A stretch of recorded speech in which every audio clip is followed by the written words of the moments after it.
صلى الله على محمد صلى الله عليه وسلم صلى الله على محمد أنت يا مكة قلبي نشتهي شمّا مبارك صلى الله على محمد صلى الله عليه وسلم صلى الله على محمد صلى الله عليه وسلم صلى الله على محمد صلى الله عليه وسلم صلى الله على محمد صلى الله على محمد صلى الله عليه وسلم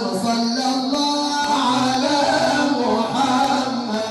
اس موسم حج میں کم از کم 2 چیزوں کا شکر سب سے زیادہ لائیں. الشيء الأول الذي نريد أن نشكر الله عز وجل أن أنعم علينا بإتمام هذه الفريضة. تو سب سے پہلا شکر ہم رب کریم کا اس بات پر ادا کرتے ہیں کہ ہمارے رب نے ہم پر یہ فضل ہی تو کیا کہ ہم نے تمام مناسک حج کو ادا کر لیا. والشيء الآخر الذي نريد أن نشكر الله عز وجل عليه وأنكم صحبتم في فريضتكم هذا الرجل المحمدي الذي تأدب بالآداب المحمدية العظيمة. اور دوسرا شکر اس بات پر ادا کرو کہ اللہ تعالیٰ نے تم کو اس فریضہ حج کی ادائیگی میں اس مرد محمدی کو یہاں پر تمہارے ساتھ شامل کر دیا ہے کہ جس کا ہر قدم آقا کی سنت کے عین مطابق ہوتا ہے. تو یہ تم پر لازم ہے کہ تم شکر ادا کرو رب کا کہ امیر اہل سنت کے حضور تم لوگ یہاں پر اپنی فریضہ حج کی ادائیگی میں جمع ہو.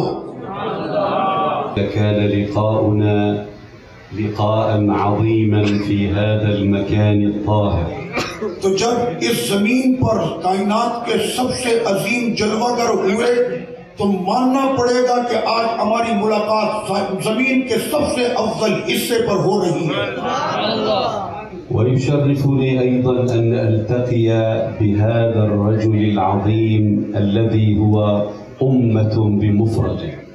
اور آج مجھے بہت خوشی ہو رہی ہے اس مرد قلندر سے مل کر کہ جو اکیلے اپنی ذات میں پوری امت کو سمیٹے ہوئے ہیں.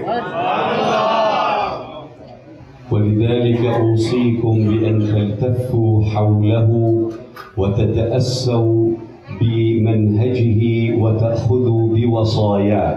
تو میں آپ کو آج اس مبارک اجتماع میں نصیحت کرتا ہوں کہ اللہ کے اس صالح کے ساتھ اور ان کے گرد ہمیشہ رہنا اور جو یہ تم کو نصائح اور تعلیمات دیں اس کو مضبوطی سے تامع رکھنا اور اس پر عمل کرنا. لقد تشرفت بزيارته منذ 2 ورأيت ذلك الصرح العظيم وتلك المؤسسة العظيمة التي أسسها على تقوى من الله تبارك وتعالى. تو مجھے 2 سال پہلے ملاقات کا یہ شرف حاصل ہوا امیر اہل سنت سے. تو ان کا مرکز دیکھ کر میں حیران تھا کہ اتنا بڑا عالمی مرکز جو علم اور فضل کا بنا ہے اور جس کی بنیادیں یقیناً اللہ کے عطا کردہ تقوی پر رکھی گئی ہے. مما أثار في نفسي الشعور بالمحبة تجاهه. تو جب میں نے ملاقات کی اور میری یہ پہلی ملاقات تھی تو بس پہلی ہی ملاقات میں میرے دل نے جو ہے وہ آپ کی محبت کا گھر اپنے دل میں کر لیا. رأيت الأدب متمثلا في هذا الرجل. اور آپ جیسا با ادب شخص میں نے نہیں دیکھا. لأن هؤلاء ساروا على قدم النبي صلى الله عليه وسلم الذي قال أدبني ربي فأحسن تأديبي. تو جو سرور کونین صلی اللہ علیہ وسلم کے قدموں سے نسبت پا لیتے ہیں وہ با ادب ہو جاتے ہیں، اس لیے کہ کائنات میں سب سے زیادہ با ادب ذات نے یہ فرمایا کہ مجھ کو ادب سکھایا میرے رب نے سکھایا ہے.